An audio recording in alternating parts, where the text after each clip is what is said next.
Oh, ragazzi, buongiorno. È arrivata una figata tecnologica da mamma Sony e volevo approfittarne un po' per raccontarvi quello che utilizzo per produrre i miei video su YouTube, dato che è da un po' che non lo faccio e la situazione diciamo che si è aggiornata abbastanza. In questo video però, oltre a parlarvi dell'attrezzatura, voglio proprio farvi vedere, dato che non l'ho mai fatto, come realizzo un video su YouTube, dall'ideazione alla pubblicazione. In tutto questo cercherò di darvi il maggior numero di trucchi e suggerimenti per migliorare la produttività e la creatività, dove io negli ultimi anni ho sbattuto parecchio la testa. Quindi, come creo un video? Io ho diviso il tutto in 5 parti: ideazione, scrittura, registrazione, post-produzione e pubblicazione. Partendo dall'ideazione, a me piace tantissimo dire: io non ho idee, ma unisco esperienze. Questo perché nel tempo, facendo tantissimi errori, ho imparato che è stupidissimo pensare a un'idea per un contenuto video il giorno prima o il giorno stesso in cui si deve filmare quello stesso video. Questo perché il 50% delle volte in cui mi sforzavo ad avere un'idea, molto spesso non ce l'avevo e mi innervosivo e non riuscivo a produrre quel contenuto. Quindi ho cambiato totalmente mentalità e per ideare i miei contenuti ho strutturato un database di idee e contenuti. Spostiamo questo che non vedo di aprirlo e di farvi vedere l'attrezzatura che ho di lì, ma adesso devo spiegarvi. Praticamente quello che faccio per avere un flusso costante di idee o contenuti su cui posso realizzare un video è salvare ogni singola idea o ogni singolo articolo con degli appunti, delle note su un mio file system, su un mio database, su una mia applicazione di note. Nel mio caso è Notion e ne andremo a parlare sicuramente in futuro perché me l'avete chiesto tantissimi. Però indipendentemente dallo strumento che si utilizza, la mentalità è: vedo questo video, vedo questo articolo, leggo questa cosa, sento quest'altra cosa, mi chiedo sempre: c'è qualcosa che può essere riportato a quello che io faccio, al mio lavoro? Se sì, mi salvo immediatamente un appunto sul mio sistema che potrebbe essermi utile o potrebbe essere un'idea di un contenuto in futuro che magari in questo momento ancora non conosco o ancora non penso che possa diventare un contenuto. Quindi effettivamente quello che succede nel momento in cui io devo ideare un contenuto non è più sforzati, spremi le meningi per capire quello che si può dire e fare oggi, ma è semplicemente: che contenuto vogliamo fare? Produttività, scrivo produttività e mi viene una sfilza di appunti che io ho preso su cose che potrebbero essere interessanti relative alla produttività. Questo fa in modo che io abbia un flusso costante di idee che poi alla fine non sono mie idee, ma sono unione di esperienze che ho fatto in passato. Un primo trucco per farvi vedere fino a dove si spinge questa cosa è che, per esempio, io sul mio Apple Watch, che adesso stacco, qui in basso in mezzo c'è uno shortcut che va all'applicazione che io utilizzo per prendere le note veloci. Quindi io schiaccio lì, schiaccio qui e posso iniziare a registrare una nota. In questo modo, in qualsiasi momento o situazione io abbia un'idea, tac, tac, tac, I've got an idea. Done, e lui mi salva questa idea in giro per tutti i miei dispositivi, perché questa applicazione che si chiama Draft è sincronizzata con tutto. Poi da Draft passo l'idea a Notion e questa cosa, credetemi, implementatela, è una manna dal cielo per salvare le idee e per aumentare la creatività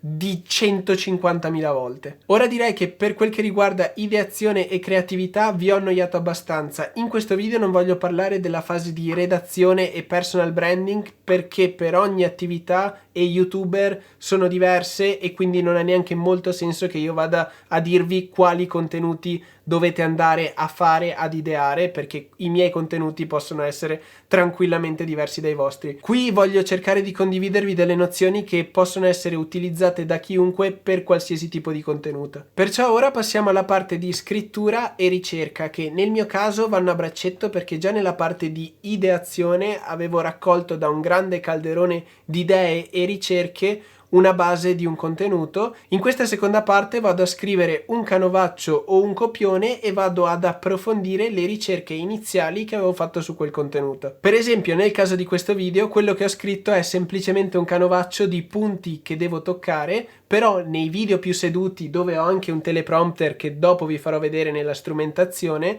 quello che vado a scrivere è proprio un copione parola per parola che poi leggo mentre registro, che poi vi faccio vedere. Però indipendentemente da come scrivo il contenuto, canovaccio carta e penna per punti o copione parola per parola, la mentalità con cui scrivo un contenuto è quella che voi o comunque il mio pubblico sta dedicando del tempo e voglia ottenere del valore in cambio, giustamente. E le tipologie di valore che io posso darvi affinché voi guardiate il video sono diverse, potrebbe essere un insegnamento, un'ispirazione o del semplice intrattenimento. Questo scambio di valore io lo tengo costantemente in testa, perché se no che senso ha che una persona guardi i miei video o che senso ha che io guardi un qualsiasi tipo di video?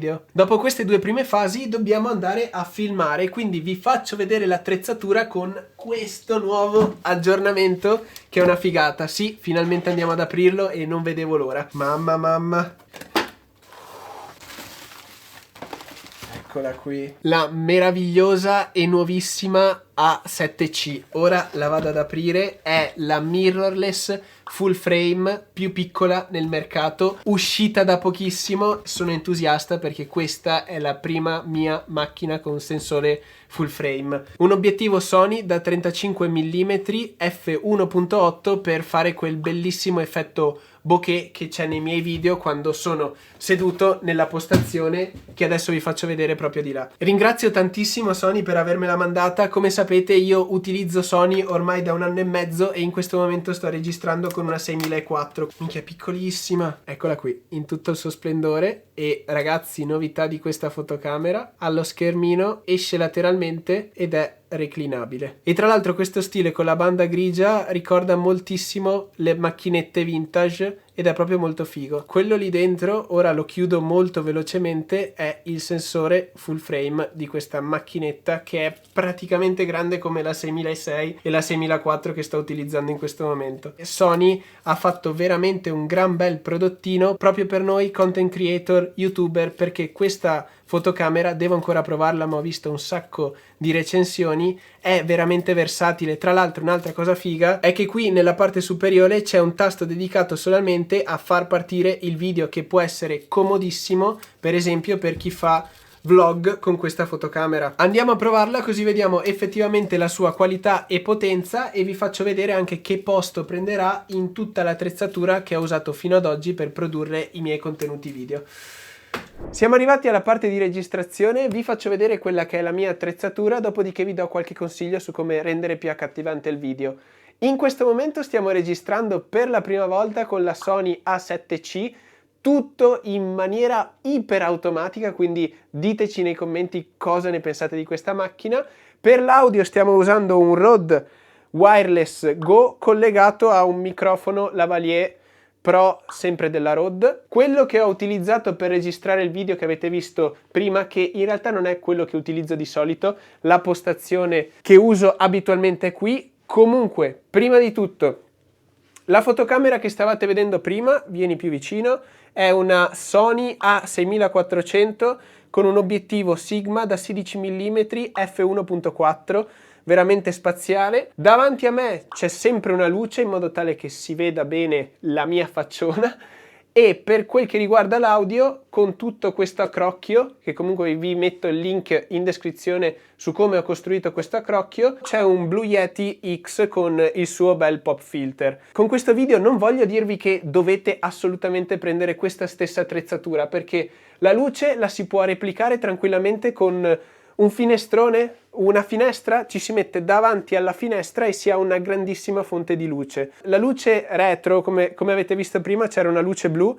è questa affare qui, che è una luce Booling P1, è fantastica, è potentissima ed è costosa, ma potete tranquillamente replicare la luce di sfondo con una lampadina della Xiaomi come questa qui. Per quel che riguarda invece la fotocamera, io il mio canale YouTube l'ho iniziato con questo iPhone 7 Plus e il video con più visualizzazioni nel mio canale è registrato con la fotocamera interna di un iPhone 7 Plus. Adesso vi faccio vedere dove è arrivata la mia postazione. Di solito la 6400 è posizionata qui con questo teleprompter e 3 piedi ed è sempre collegata alla sua dummy battery. In questo momento stiamo registrando l'audio direttamente in camera con il Wireless Go, come vi dicevo prima, però quando sono in questa postazione abbiamo la registrazione audio esterna, così viene un qualcosa di maggiore qualità. abbiamo un Samsung C02 collegato ad una scheda di acquisizione Tascam 701D, dopodiché la fotocamera è qui davanti, qui c'è il teleprompter. Come funziona il teleprompter? Io metto qui sotto l'iPad con questo gioco di specchi, riflette il testo in questo vetro qui, così io posso leggere e recitare, tra virgolette, il testo mentre nello stesso momento guardo l'obiettivo, perché se avessi l'iPad qui e guardassi il testo qui sotto, ovviamente voi notereste che io sto leggendo da sotto, però in questo modo, man mano che divento più bravo, riesco a leggere sempre meglio e recitare sempre meglio il testo. Comunque, come prima, qui sopra avete una luce della Neewer che è la stessa identica in paio con quella che c'era nell'altra posizione di là, e qui dietro abbiamo un po' di luci di background, due sul giallo e una blu, per creare più profondità all'immagine. Infatti, come vedete, sono bello stretto, però magari dal video non sembra che io sia stretto a fianco al mio letto. In questo momento sto girando tutti i miei vlog con l'iPhone 12 Pro, che è veramente una macchina da guerra, in accoppiata con l'Insta360 One R, come avete visto sul video del monopattino dove vado a fare le consegne. In realtà poi con l'arrivo dell'A7C con questa lente così compatta, mi sa che tanti vlog li inizierò a girare con questa fotocamera. Voglio precisare nuovamente che, avendovi fatto vedere tutta questa attrezzatura, non voglio comunicarvi che voi avete bisogno di questa attrezzatura. Io sono arrivato qui man mano con il tempo e man mano con la professionalizzazione del mio lavoro, se si può dire. Alcuni consigli sulla parte di registrazione vera e propria, quindi noi davanti alla fotocamera. Sicuramente il primo è quello di dare quello che promettiamo, cioè se scriviamo qualcosa nel titolo e facciamo vedere qualcosa nella copertina, poi dobbiamo dare quel qualcosa, quindi dritti al punto, si arriva coerenti alla promessa che abbiamo dato all'inizio, altrimenti una persona perché dovrebbe guardare il nostro video e perché dovrebbe iscriversi al nostro canale. Mentre per quel che riguarda il catturare l'attenzione, che è una cosa importantissima affinché i nostri video vengano visti fino alla fine, che è poi anche un parametro fondamentale per YouTube, più il nostro video viene visto, più lo propone. Sicuramente una cosa fondamentale è studiare un po' di storytelling affinché le persone si appassionino a quel che stiamo condividendo o raccontando, mentre dal punto di vista un po' più tecnico magari un'idea potrebbe essere cambiare continuamente le inquadrature, fare degli zoom o mostrare delle infografiche affinché non ci sia semplicemente io con il mio faccione a parlare davanti alla fotocamera e ci sia un po' di cambiamento, un po' di movimento che fa sempre bene per catturare l'attenzione. Detto questo, stoppo la registrazione, tolgo l'SD e passo al montaggio e vi faccio vedere quello che fa mio fratello che monta il video, che fa video editing. L'SD passa a Federico che inizia a montare con DaVinci Resolve. Come vedete, lì in mezzo ha la timeline, lì in alto a destra ha la preview, in alto a sinistra ha il calendario dei video, in basso a sinistra ha il copione del video e lui inizia a montare. Ed eccoci all'ultima fase, la pubblicazione. Una volta che Fede ha finito di editare il video, me lo ripassa e io premo quel magico tasto di pubblicazione. Ora non voglio fare un video tutorial pratico su come pubblicare un video su YouTube, come mettere i tag, eccetera eccetera. Se volete ditemelo nei commenti, come se volete approfondire qualsiasi altro argomento che ho trattato all'interno di questo video. Però voglio darvi due consigli. Il primo è di non fare titoli lunghissimi, inutili e soprattutto insensati che nessuno mai andrà a leggere. Il titolo deve colpire e incentiva tantissimo una persona a guardare il video che avete fatto. La seconda cosa, fate moltissima attenzione alla copertina, perché è un'altra cosa che può incentivare le persone a premere nella vostra copertina, nel vostro titolo, per poi guardare il vostro video. Un consiglio che vi do quando state creando la copertina è rimpicciolitela quando state facendo la revisione della copertina, perché tante persone guardano i vostri video di YouTube dal cellulare e scorrendo nel feed vedono le vostre copertine molto più piccole. Quindi se avete fatto delle scritte piccole o se avete fatto una composizione che non si nota, ha poco senso farla, proprio perché le persone non la vedranno e non la noteranno. Perciò rimpicciolitela, guardate se è tutto a posto, titolo incisivo e accattivante che poi viene soddisfatto dal video che avete fatto. Detto questo, spero di avervi dato dei buoni suggerimenti, ditemi se volete approfondire qualsiasi argomento che abbiamo trattato fino ad ora, lasciate un mi piace se tutto questo vi è stato utile, iscrivetevi al canale se non volete perdervi nessun futuro video e noi ci vediamo alla prossima avventura. Ciao a tutti ragazzi!